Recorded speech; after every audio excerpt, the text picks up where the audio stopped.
Hello, friends. Here's lesson number 2, remote learning. We're talking again more about parabolas and parabolic curves.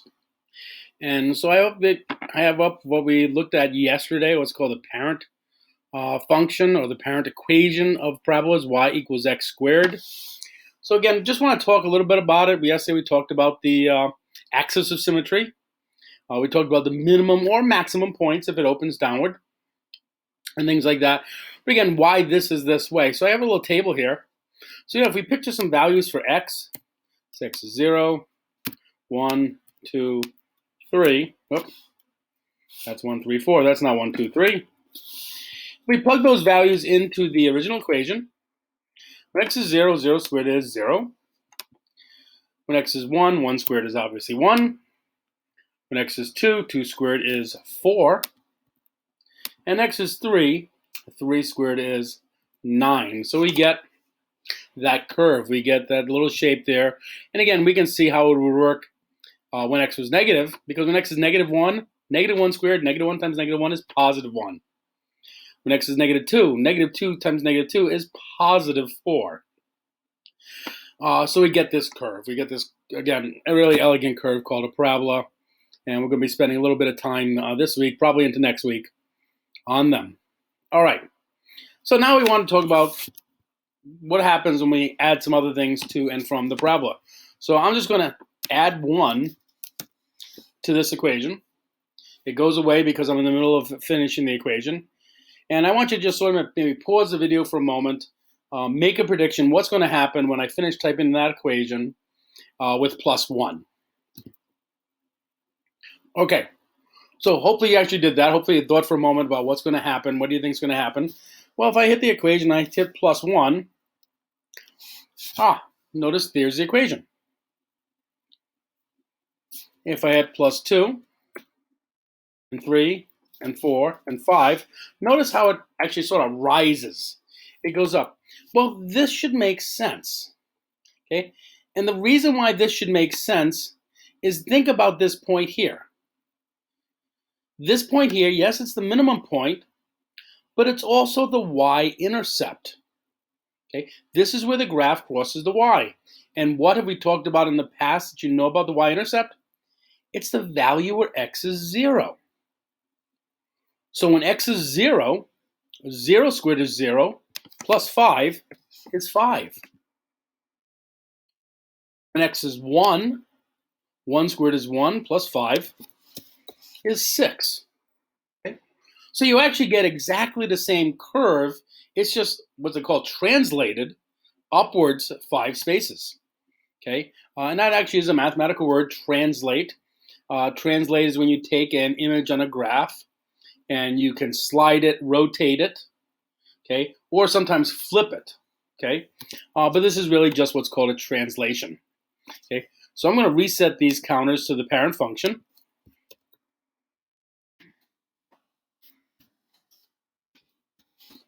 Okay, and instead of adding a constant to that, I'm just going to put plus, let me pick a letter, K. I just choose randomly the letter K. No, I didn't choose the letter K randomly as a slider. I'm going to put on here, and again, notice as K increases, as K goes up, the graph goes up. The intercept, where y crosses 0, well, when x is 0, if you look at this equation, when x is 0, y equals 0 plus k, or y equals 0 plus 8.1, the y-intercept here is 8.1. And likewise, when it's negative. So I'm going to set this back to 0, put the y-intercept to 0.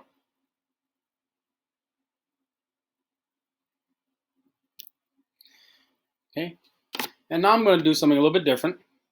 I'm going to put the x in parentheses. Okay. And let's say, well, I added a number outside the parentheses. Let's say I want to subtract something. I'm going to subtract something from this equation. I'm going to subtract 1. And I want you to think about what's going to happen when I subtract 1. Okay, so again, pause the video. Take a moment, see if you can make that prediction, and then resume. Okay, so the dots, or the points, indicate where the graph would be if it was the parent function. If I subtract 1, oh, it's moved over. If I subtract 2, moved over more, or 3, or 4. Okay? And again, I'll put this back to 2, just so the numbers aren't too big. Let's think about what's happening. When x is 0, you have 0 minus 2, which is negative 2. Negative 2 squared is 4. So when x is 0, you get 4. Okay? When x is 1, 1 minus 2 is negative 1. Negative 1 squared is 1. And then 1 squared is 1. So there you go. When x is 2, 2 minus 2 is 0. 0 squared is 0. And x is 3, 3 minus 2 is 1. And you get 1. So you get that curve. So I'm going to call this value h. I'm going to add that slider. And we'll reset these back to the parent function. And notice as h increases, as I subtract a larger number from h, it moves further and further to the right. And then move a smaller number from h, it moves less. Now, let's look at a connection here. When h is 2, okay, notice where the vertex is. The vertex is right there at 2, 0. Well, notice the values of h and k.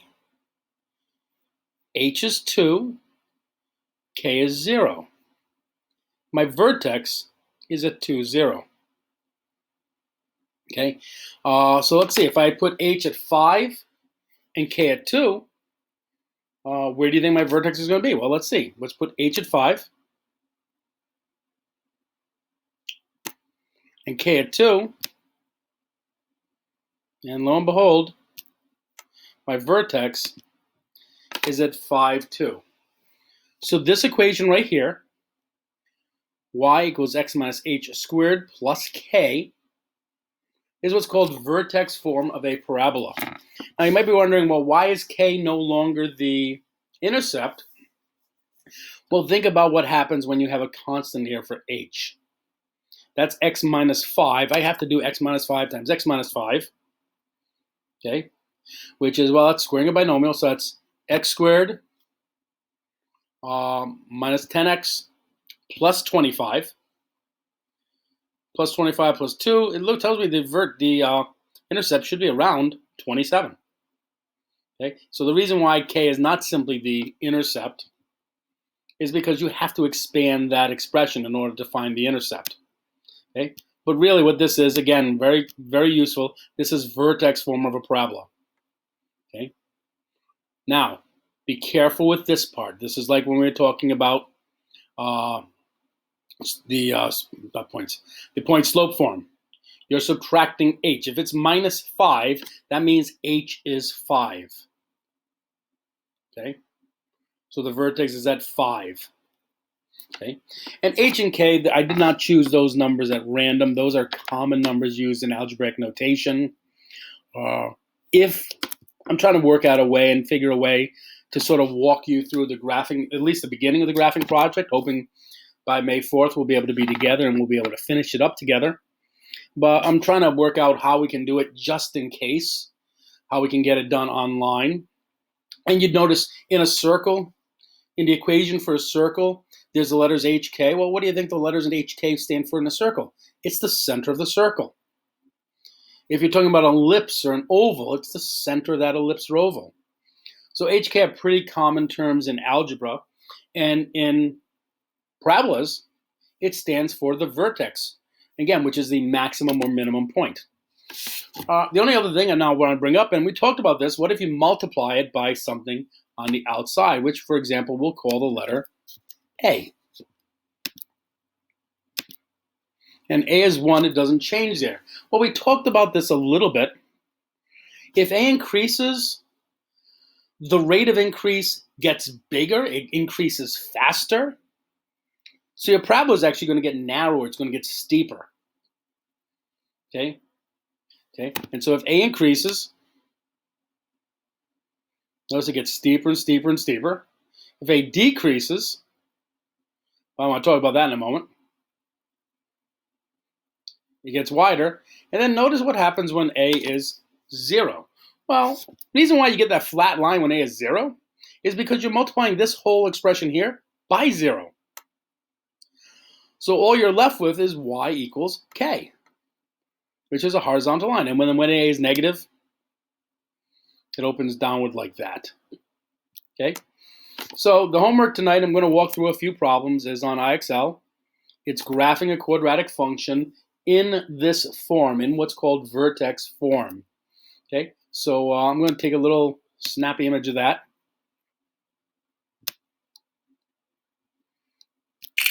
So there's vertex form. That'll stay on my screen. Okay? You may actually have to write it down when you're doing it. Okay? Remember, HK stands for the vertex. And A just going to be the rate of change. At that point, you're going to have to work out. So here's my first one. Now, notice there's nothing being added or subtracted from it. Okay? So the vertex is simply going to be the origin. Okay? It says plot the vertex, then plot another point on parabola. Okay, well, pick another point. So there's my vertex. I'm going to pick another point. Let's say 1. Okay? When x is 1, 1 squared is 1 times 4 is 4. When x is 1, y should be 4. And the only reason you need just one other point is because it's symmetrical around the vertex. So if 1 is 4, you know negative 1 is going to be 4. Okay? And I can check that. And lo and behold, it's good. So again, I'm going to jump, let's do one more just in case. Again, nothing being added. There's no h, there's no k. So in this case, h and k is 0, 0. So it's the origin. When x is 1, 1 squared is 1. I'm plugging 1 into this equation. 1 squared is 1 times 6 is 6. There you go. Now, okay, so this is exactly the same thing except it's negative. Well, what does that tell you? When A is negative, you're going to have it opening down. So when A was 1, it was 6. When x is 1, it's going to be negative 6. And you're just going to have the same, I shouldn't say the same graph. It's a different graph, but it's the same curve, just flipped. Okay, again, this is another translation. This is flipping it over the x-axis. Okay, so let me jump a level to 40. Okay, so now we're adding things here. Now, you've got to think about what's being added here. HK is the vertex. H is what's being subtracted directly from x and then squared. So h is still 0. So my x value is still 0. The k is negative 9. So k is negative 9. So that means my vertex is at 0, negative 9. There's my vertex. There's my vertex, 0, negative 9. Now, plug in a point. I can plug in any point.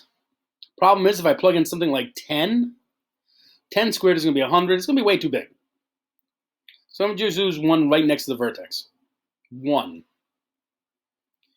When x is 1, x squared is 1, times 7 is 7. 7 minus 9 is negative 2. Okay, so please follow along when I did that. We know the vertex is x is 0. So I said, okay, I'll pick 1 next to it. I could have picked negative 1, could have picked 2. Well, notice if I picked 2, it would have been off the graph. So I picked 1. 1 squared is 1, times 7 is 7. 7 minus 9 is negative 2. Now, a couple of things that should indicate that it's probably right. First of all, A is positive, it's opening up. When A is positive, it opens up. And also A is 7, it's a larger number, so you're talking a narrower graph. Okay, so I'm feeling pretty good about this one. And yes, I am. Okay. Okay, again, now you notice, okay, this is going to open down because it's negative x squared. Okay, no h, so x is 0, minus 3, which is going to go down 3. Whoop. And now plug it in. Now let's say I make a mistake. Let's say I do, okay, 1 squared is 1. Negative of that is negative 1. Remember, you have to square the value first, then you take the negative. Negative 1 minus 3, it should be at negative 4. That's where the graph should be. That's the correct graph. If I make a mistake, I'm going to point and move it. Say I put it at 4. I'm going to think, oh yeah, that's opening up, but that's negative, so it should open down. So again, just take a moment, think about what you've got. If it makes sense. If you can fit another point, see if it works. When x is 2, it should be, let's see, 7. 2 squared is 4. The negative of 4 is negative 4. Negative 4 minus 3 is indeed negative 7. Okay, so now it's giving you an h, but not a k. It's changing the x value. All right, so x value is 3, so go to where x is 3. Oh, wait a minute, be careful. It's x minus h. So you got to go to the opposite. So x plus 3, so that means I'm going to go to x minus 3. There's no k. K is 0, so that's my vertex. That's going to be, well, let's see. A is positive. That's going to be my maximum, my minimum point. Now I've got to pick a number. Okay, you know, and sometimes an easy number is 0. Doesn't always work because notice 0 plus 3 is 3. 3 squared is 9. It's times 7. Way too big. So I'm going to have to go to negative 2. Yes, I'm going to have to use a negative number. So when x is negative 2. Negative 2 plus 3 is 1. 1 squared is still 1. Times 7 is 7. So when x is negative 2, this should be 7. Now, the same thing should happen for negative 4. And if I really want to check, I can pull out my little calculator or a spotlight here. 7 times negative 4 plus 3 squared is positive 7. So when x is negative 4, y is going to be 7. And whoop, I clicked on the wrong thing. And lo and behold, when x is negative 4, y is 7. So even up to 60, you're still just moving 1 extra h. Now at 65, you get 2. There's the way you get the 2 values. Okay. Remember, that's the x, well, the opposite of the x, and that's again h, negative h minus k. So negative 6 plus 6 is 6. There's the vertex for my parabola. That's going to be the minimum point for the parabola. That's going to be the axis of symmetry right along x equals negative 6. And then plug in a point. Well, let's plug in negative 5. Negative 5 plus 6 is 1. 1 squared is 1. Times 3 is 3, plus 6 is 9. So this should be 9. If I want to check, let me check negative 7. Negative 7 plus 6 is negative 1. Negative 1 squared is 1, times 3 is 3, plus 6 is 9. And I'm feeling good about that. Okay, so I think this is going to be our last one. Then I'm going to be done, and then you're going to get a chance to try this, but it's been less than, I don't know what time it's been. Let me see. I've got a timer. I think I can do a timer here. No, I can't. Oh, I went away. I'm back now. There used to be a timer I could put on that would say how long the time has been going on Screencastify. Let me see if I have one here. Oh, we're right about 20 minutes now. So it's been a little bit longer than I thought, but we're able to get through this in 20 minutes, so hopefully it won't take you too long. Okay, minus 2. Minus 2, I'm subtracting 2. My x value is 2. My y value is 10. There is my vertex at 2, 10. I'm going to go to 1 because I know it's symmetrical.